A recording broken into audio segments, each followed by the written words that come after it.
السلام عليكم. الثقة هي العمود الفقري ديال كل علاقة.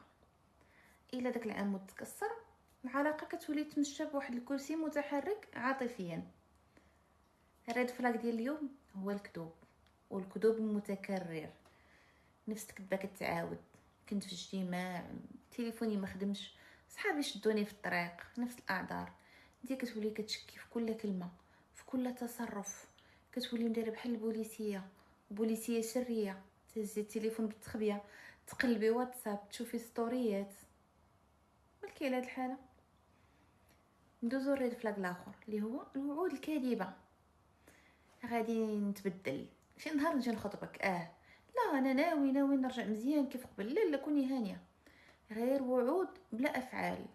يسمعوني حين يراقصني كلمتي ليست كالكلمات. الهضره والهضره فابور. انت بركه كتسني التغيير، والتغيير ما غيجيش. بحال كتفرجي في شي مسلسل تركي ما عندوش النهايه. الرسول عليه الصلاه والسلام كيقول آية المنافق 3: اذا حدث كذب، اذا وعد اخلف، واذا اؤتمن خان. اختي ماشي كل واحد كيعرف يهضر كيعرف يحب.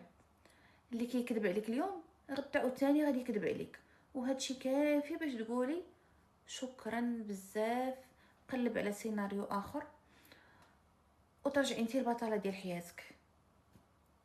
خلي لي في كومونتير شنو هي اسوأ كذبه تيقتيها، وشحال من مره سمعتي شي وعد وبقيتي معلقه.